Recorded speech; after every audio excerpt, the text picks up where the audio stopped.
Okay, now you come. The first one is this is a particular economic concept called Ricardian equivalence. ഞാൻ കൂടുതലൊന്നും പറയുന്നില്ല, അറിയില്ലെങ്കിൽ വായിച്ചു നോക്കിയാൽ മനസ്സിലാവും.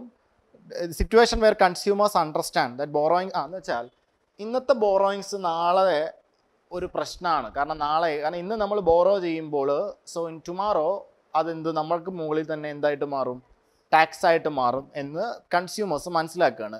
അതുകൊണ്ട് തന്നെ അവരെന്ത് ചെയ്യാൻ തുടങ്ങും, so they start increasing their savings. അവർ സ്കൂളിൽ സ്പെൻഡ് ചെയ്യില്ല എന്നിട്ട് പക്ഷെ അവരെന്ത് ചെയ്യും, they start savings. It will offset. അപ്പോൾ ഗവൺമെൻറ്റിൻ്റെ ഡിസേവിങ്സിനെ അത് ശരിക്കും ഓപ്സെറ്റ് ചെയ്യുന്നു, so that national saving does not ചെയ്യും. ഇപ്പോൾ നാഷണൽ സേവിങ്സ് ടോട്ടൽ സേവിങ്സ് എന്ത് ചെയ്യുന്നില്ല, അതായത് ഗവൺമെൻറ് സേവ് ചെയ്യാതെ ഗവൺമെൻറ് എന്ത് ചെയ്തു, കൂടുതൽ ബോറോ ചെയ്തു. അപ്പോൾ എന്ത് സംഭവിച്ചു, ആൾക്കാർ കരുതുന്നത് എന്താ, so it will lead to higher taxes. So ആൾക്കാർ എന്ത് ചെയ്യും, സേവ് ചെയ്യും. അപ്പം ഇൻ എഫക്റ്റ് അവിടെ എക്കണോമിയിലെ സേവിങ്സ് മാറുന്നുണ്ടോ, ഇല്ല. കാരണം ഗവൺമെൻറ് സേവ് ചെയ്യാതെ എല്ലാം സ്പെൻഡ് ചെയ്തു, and also government is borrowing to spend. പക്ഷേ പീപ്പിൾ ഇത് മനസ്സിലാക്കിക്കൊണ്ട് എന്ത് ചെയ്തു, ജനങ്ങളുടെ പൈസ തന്നു, സോ യു ക്യാൻ സ്പെൻഡ് എന്ന് പറഞ്ഞിട്ടാണ് തരുന്നത്. So that the economy will boost, ഇങ്ങനെയാണല്ലോ പറയാം. അപ്പോൾ ജനങ്ങൾ എന്ത് ചെയ്തു, അവർ പേടിച്ചു. എന്താ, okay government is borrowing more, which means in future we have to pay the tax, so let's save. അപ്പോൾ ഇൻ എഫക്റ്റ് എന്താണ് അവിടെ സംഭവിക്കുന്നത്, there is no change in savings. Clear?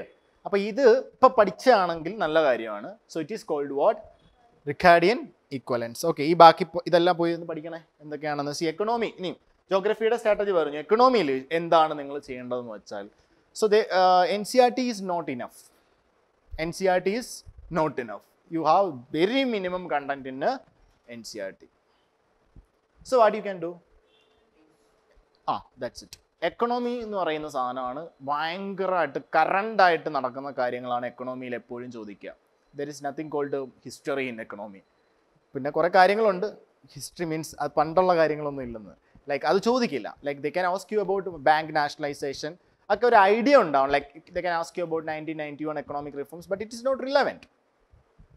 Okay, പക്ഷേ എക്കണോമി ഭയങ്കര അപ് ടു ഡേറ്റ് ആയിരിക്കണം. നിങ്ങൾ മറ്റു സബ്ജക്ട്സിനൊന്നും അപ് ടു ഡേറ്റ് ആയില്ലെങ്കിലും minimum you should be update about economy. Like what is happening daily, what is happening to dollar rupee, where it is moving. ഇപ്പോൾ 86 വരെ എത്തിയില്ലേ നമ്മുടെ. Okay, so what is A reason, അപ്പം തന്നെ നിങ്ങൾ മനസ്സിലാക്കണം. And also most of the newses R focusing on economy. നിങ്ങൾ കുറച്ച് YouTube ചാനലൊക്കെ നിങ്ങൾ മറ്റേ റീൽസിൻ്റെയൊക്കെ ഒന്ന് മാറ്റി 2-3 ദിവസം നിങ്ങൾ 2-3-4 ദിവസം ഇപ്പോൾ നിങ്ങളുടെ യൂട്യൂബ് എടുത്തു കഴിഞ്ഞാൽ എന്താണ് ആദ്യം വരുന്നതെന്ന് വെച്ചാൽ തന്നെ നിങ്ങളെന്നുള്ള പേഴ്സണെ കൃത്യമായിട്ട് മനസ്സിലാവും.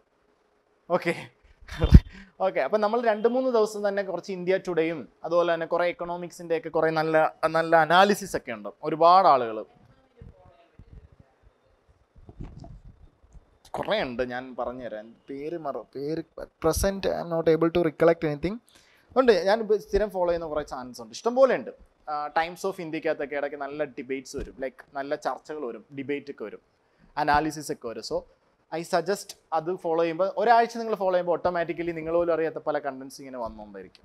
Okay, so whether make in India is a success for India, അങ്ങനെയൊക്കെ ചോദിക്കാം. So whether PLI is a success for India, മനസ്സിലാവുന്നുണ്ടോ ഞാൻ പറയുന്നത്? So economy is one important topic that you have to follow the news regularly. And also news പേപ്പേഴ്സിനകത്തൊക്കെ വരുന്ന economy കൃത്യമായി ഈ സൺഡേയിലും ഉണ്ടായിരുന്നു, where India's growth is moving, മനസ്സിലായി. ആൻഡ് ഓൾസോ അവർ ഫൈനാൻസ് മിനിസ്റ്ററിൻ്റെ ഇടയ്ക്കുള്ള നല്ല സ്പീച്ചസ് ഒക്കെ ഉണ്ട്. So that you can understand how our economy is moving എന്നുള്ളത് മനസ്സിലാവും.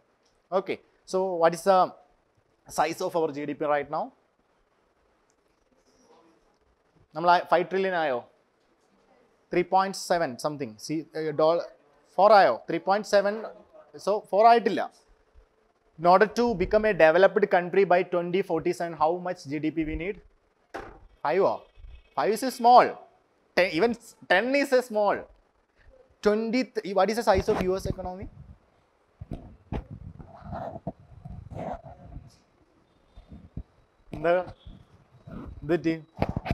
എക്കണോമി പറയുമ്പോൾ ചിലപ്പോൾ എനിക്ക് പെട്ടെന്ന് ഈ നമ്മളുടെ നിർമ്മല മേഡം ഉണ്ടല്ലോ, പെട്ടെന്ന് എനിക്ക് ഭയങ്കര ഇഷ്ടമാണ് പുള്ളിക്കാരിയുടെ സ്പീച്ചസ്. നല്ല രസമല്ലേ, പറഞ്ഞിട്ടുണ്ട്. So we cannot think of a degrowth അല്ലേ? കാരണം എന്താ, because even 10 trillion is very narrow value. കാരണം 2047 നമ്മൾ വി നീഡ് ടു ബി എന്താവണം, വികസിത് ഭാരത് ആവണമെങ്കിൽ അറ്റ്ലീസ്റ്റ് വി നീഡ് $23 trillion. ഇപ്പോഴത്തെ അല്ലേ US ഡോളർ എത്ര? ഇപ്പോൾ US സൈസ് നോക്കി, you just Google it.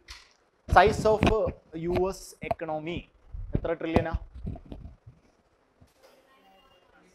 Trillion അല്ലേ? ആ, കണ്ടോ? So where we are. അപ്പോൾ ഇതാണ് നമ്മുടെ ആസ്പിറേഷൻ. മനസ്സിലാവുന്നുണ്ടോ? So look at the tight rope we have to walk through. ഇതൊക്കെ നിങ്ങൾ ഫോളോ ചെയ്യുമ്പോൾ കിട്ടും കുറേയൊക്കെ. Okay, so leave it. അപ്പോൾ എക്കണോമിയുടെ സോഴ്സ് ഇതാണ്. പിന്നെ ഏതെങ്കിലും ഒരു ബേസ് മെറ്റീരിയലിൽ നിന്നും കോൺസെപ്റ്റുകൾ പക്ക ക്ലിയർ ആയിരിക്കണം. ഇൻഫ്ലേഷൻ കൂടിയാൽ എന്ത് സംഭവിക്കുമെന്ന് ചോദിച്ചാൽ അവിടെ ചിന്തിക്കേണ്ടി വരരുത്. മനസ്സിലാവുന്നുണ്ടോ? എന്തുകൊണ്ട് ഡിപ്രിസിയേഷൻ ഉണ്ടാകുന്നു എന്ന് ചോദിച്ചാൽ അവിടെ ചിന്തിക്കേണ്ടി വരരുത്. This types of concept should be very clear to you. Okay, so what is fiscal policy instruments, what is monetary policy instruments? Out in the monetary policy also you have qualitative and quantitative. ഇങ്ങനെയുള്ള കാര്യങ്ങളൊക്കെ അടിപൊളിയായിട്ട് clear ആയിരിക്കണം. And also the taxes. Okay, like what are the different types of taxes in India? Okay, there's a concept called paper tax. ആരെങ്കിലും കേട്ടിട്ടുണ്ടോ? Like once it was there but it is abolished now. അതാണ് paper tax. അവിടെ കേട്ടു? Good. NCERT നന്നായിട്ട് പഠിച്ചിട്ടുണ്ടല്ലേ? Okay, so we thorough with the NCERT കേട്ടോ. NCERT ഇപ്പോൾ ഒരു കാര്യം പറഞ്ഞാൽ അത് നിങ്ങൾക്ക് പറയാൻ പറ്റണം. ഇന്ന ടെക്സ്റ്റിൽ ഇന്ന ചാപ്റ്ററിലാണ് അതൊന്ന് പറയാൻ പറ്റുന്ന രീതിയിലായിരിക്കണം നിങ്ങളുടെ NCERT knowledge. Okay, good.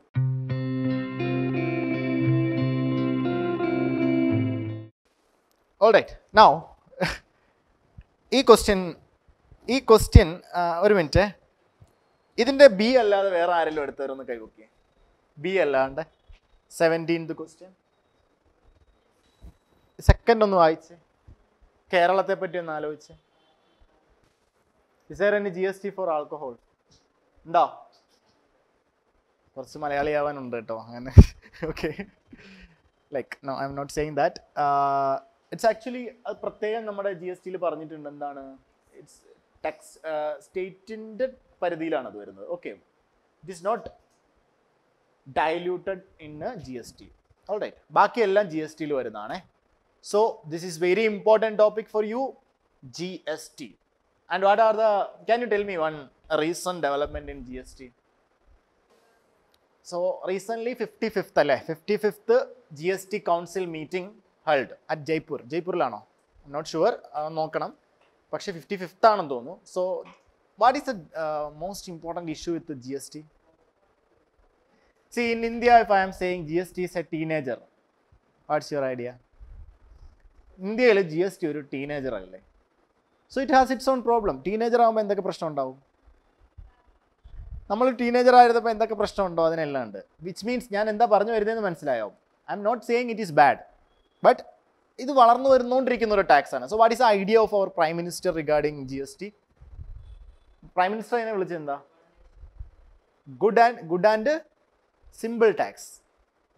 Okay, എഴുതൊന്നും വേണ്ട, they are not going to ask. നമ്മുടെ പ്രൈം മിനിസ്റ്റർ ഇടയ്ക്ക് ഇങ്ങനെ പറയാറുണ്ട്, ഗുഡ് ആൻഡ് സിമ്പിൾ ടാക്സ് എന്ന് പറയാറുണ്ട്. But is it a simple tax എന്ന് ചോദിച്ചാൽ അല്ല അറ്റ് പ്രസൻറ്റ്. വൈ? അത് നിങ്ങൾ കുറച്ച് സാധനങ്ങൾ അറിഞ്ഞിരിക്കണം.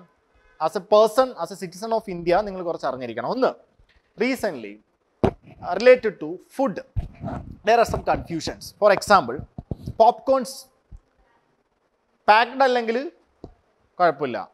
It is packed something around 12 or 5, I don't know exactly what is a figure. And it is ഒരെണ്ണം കൂടി ഉണ്ട്, അതിൻ്റെ മൂന്നാമത്തെ ഒരു ലെവലുണ്ട്, 18% tax. All right. And also if pepper and raisins are sold by A farmer, 0%. It is sold by a merchant, it attracts I think 5%. Tax ഉണ്ടെന്ന് അറിഞ്ഞിരുന്നാൽ മതി, അതിൻ്റെ റേറ്റ് എനിക്ക് അറിഞ്ഞുകൂടാ. And also coconut oil cooking പർപ്പസിന് use ചെയ്യുമ്പം I think 0, പക്ഷേ for other purpose use ചെയ്യുമ്പം. അപ്പോൾ ഇങ്ങനെയുള്ള ചില പ്രശ്നങ്ങളുണ്ട്. And India is one of the only country where we have 5 slabs. 5 slab ഉണ്ട് GSTക്ക്. 0 is 1 slab. ഓക്കെ, 0, 5, 12, 18, 28. മനസ്സിലാവുന്നുണ്ടോ? And India is one of the country where the highest slab is 28. അപ്പോൾ ഇങ്ങനെയുള്ള കുറേ കാര്യങ്ങളൊക്കെ നിങ്ങൾ എന്ത് ചെയ്തിരിക്കണം, അറിഞ്ഞിരിക്കണം. ആൻഡ് GST കോമ്പൻസേഷനെ പറ്റി അറിഞ്ഞിരിക്കണം. അപ്പോൾ ഇതാണ് ഒരു ഇന്ത്യൻ പൗരൻ ബേസിക്കലി അറിയേണ്ട കാര്യം നിങ്ങൾ അറിഞ്ഞിരിക്കണം. മനസ്സിലാവുന്നുണ്ടോ? GST എന്തിനു വന്നു? ഓക്കെ. പിന്നെ നിങ്ങൾ പ്രിലിംസ് പോയിന്റ് ഓഫ് വ്യൂവിൽ GST കൗൺസിലിനെ പറ്റി പഠിക്കണം. GST കൗൺസിലിൻ്റെ മീറ്റിംഗ് എങ്ങനെയാണ്, എന്ത് വെയിറ്റേജ് ആണുള്ളത്, ആർക്കാണ് വെയിറ്റേജ് കൂടുതൽ, വോട്ട് വെയിറ്റേജ് കൂടുതൽ? സ്റ്റേറ്റ് 2/3 ഉണ്ട്, സെൻറ്ററിന് 1/3. പക്ഷേ ഒരു ഡിസിഷൻ അവിടെ വരണമെങ്കിൽ 75%, വിച്ച് മീൻസ് സെൻറ്ററും സ്റ്റേറ്റുകളും സമ്മതിച്ചാലേ പറ്റുള്ളൂ. All right. So study about GST is very important, always live. Okay. അപ്പോൾ സെൻറ്റർ ഏതൊക്കെ ടാക്സുകളാണ് സബ്സ്യൂം ചെയ്തത്, സ്റ്റേറ്റ് ഏതൊക്കെ ടാക്സുകളാണ് സബ്സ്യൂം ചെയ്യുന്നതെന്നൊക്കെ നിങ്ങൾ എന്ത് ചെയ്യണം? How to study. And GST is a destination based tax. All right. ഒരുപാട് ബെനിഫിറ്റ്സ് ഉണ്ട് GST ഉണ്ട്. ഓക്കെ. അപ്പോൾ അറിയണം. സോ ഈ ക്വസ്റ്റ്യൻ പക്ഷേ ഇതൊന്നും അറിയണമെന്നില്ലായിരുന്നു. You just need to eliminate option number 2. അത് മാത്രമാണ് ആ ക്വസ്റ്റ്യനിലൂടെ നമ്മൾ ടെസ്റ്റ് ചെയ്യാൻ നോക്കിയത്. നിങ്ങൾ അത്രയും പ്രസൻസ് ഓഫ് മൈൻഡോട് കൂടിയാണ് ഇരുന്നത്. ആ സെക്കൻഡ് സ്റ്റേറ്റ്മെൻറ്റ് ഇത് വരില്ല എന്ന് പറയാൻ പറ്റണമായിരുന്നു. ഓക്കെ. സോ ഡോണ്ട് വറി, അതൊക്കെ നമുക്ക് വന്നോളൂ. So there are some curves in economy. Lorenz curve, Phillips curve, Laffer curve. Okay. ഇതെല്ലാം ഓരോരുത്തരുടെ പേരാണ്. അവരോരോ കാര്യം പറയും, ഒരു കർവ് വരയ്ക്കും, അത് നമുക്കെടുത്ത് തരും, നമ്മൾ പഠിക്കണം. അത് UPSC നമ്മളോട് ചില സമയത്ത് ചോദിക്കും. All right. So it's very interesting that Phillips curve means what? If there is inflation, unemployment decreases. പക്ഷേ there is a concept which criticizes this. Can anyone tell me? അദ്ദേഹം ഫിലിപ്സ് പറഞ്ഞാണിത് സ്റ്റാഗ്ഫ്ലേഷൻ. കേട്ടണ്ട? What is stagflation? Stagnant ആയിരിക്കും. All right, good. കുറവായിരിക്കും. അപ്പോൾ Phillips curve പറഞ്ഞതിൻ്റെ എതിരെ means Philips പറഞ്ഞ എന്താ? So if there is inflation means what? Companies are getting huge profits. അല്ലെങ്കിൽ പ്രൊഡക്ഷൻ ഈസ് ദെയർ. ഇൻഫ്ലേഷൻ എന്ന് പറഞ്ഞാൽ എന്താ? People are demanding more. People have money in their hand, so they are demanding more. So if they are demanding, producer will produce more. So if the producer is producing more, so the producer need what? Employees. So then unemployment will come down. ഇതാണ് Phillips curve. But there is a situation called stagflation in India. മനസ്സിലായി? ഇതിൻ്റെ opposite സംഭവിക്കാം. Which means Phillips curve is not universal. അത് നിങ്ങളൊന്ന് അറിഞ്ഞിരിക്കണം. All right. Now what is Laffer curve? Tax നമ്മൾ കൂട്ടുമ്പോൾ ആദ്യം എന്ത് സംഭവിക്കും? കുറേ ആൾക്കാർ എന്ത് ചെയ്യും? റവന്യൂ കൂടും. ഗവൺമെൻറ്റിന് റവന്യൂ കൂടും. Okay. And then it will constant. പിന്നെ ആൾക്കാർ എന്ത് ചെയ്യും?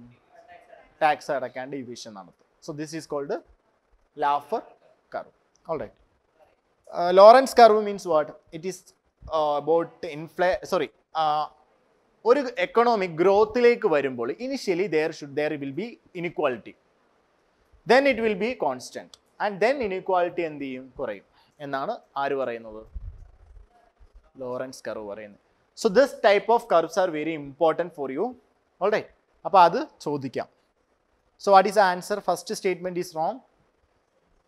Second statement is correct. Third is also wrong. അപ്പോൾ ഇത് അങ്ങോട്ടും ഇങ്ങോട്ടും മിസ്പ്ലേസ് ചെയ്തിരിക്കുകയാണ്. Okay. So to only. It's very important that you should have a good idea about GDP deflator, CPI, WPI. CPI means not Communist Party of India. It is what? Consumer Price Index. And also very careful about consumer price index. It has different segment. CPI urban, CPI rural, CPI industrial workers, combined കുറേ കാര്യങ്ങളുണ്ട്. So ഈ inflation chapter പഠിക്കുന്ന ഒരാൾ ഇതെല്ലാം കൃത്യമായിട്ട് പഠിച്ചിരിക്കണം. Okay. അപ്പോൾ ആരാണത് പബ്ലിഷ് ചെയ്യുന്നതെന്നൊക്കെ ചിലപ്പോൾ ഒരു ഫ്രീ ക്വസ്റ്റ്യൻ വന്നാൽ you should answer. Okay. GDP deflator, that you should understand nominal GDP by real GDP. Okay. So if nominal GDP is 150, real GDP is 100. So in order to get the GDP deflator, you have to divide nominal GDP by real GDP. So what is nominal GDP? 150 by 100. So what is the GDP deflator? 1.5. കൂടുതൽ explain ചെയ്യുന്നില്ല, അത്ര അറിഞ്ഞാൽ മതി. Okay. So economics ക്ലാസ്സിൽ നിന്ന് നിങ്ങൾ പഠിച്ചിട്ടുണ്ടാകുമെന്ന് ഞാൻ കരുതുന്നു. ആൻഡ് ദെൻ ഇത് നിങ്ങൾക്ക് വായിച്ചപ്പോൾ തന്നെ മനസ്സിലാക്കാവുന്ന കാര്യമാണ്. It's very simple question. Like ഇത് കൺസ്യൂമർ അല്ലല്ലോ. ഓക്കെ. കൺസ്യൂമർ പ്രൈസ് ഇൻഡെക്സിൻ്റെ ആണ് ഇവിടെ കൊടുത്തിരിക്കുന്നത് wholesale. Okay. It's very simple question. Only idea U just need this. ഇവിടെ ചിലവർക്ക് ഇത് തെറ്റിയിട്ടുണ്ടാവും, ചിലവർ ചിന്തിച്ചിട്ടുണ്ടാവും റിയൽ GDP ആണോ മുകളിലെന്നൊക്കെ ചിന്തിച്ചിട്ടുണ്ടാവും. അങ്ങനെ ചിന്തിച്ചെങ്കിൽ ഇപ്പോൾ കുഴപ്പമില്ല, പക്ഷേ ഇനിയും ചിന്തിക്കും. ഓക്കെ. ഇപ്പോൾ ചിന്തിച്ചത് it's okay, but in future don't think that. Okay. Study. All right. So your answer is what? A.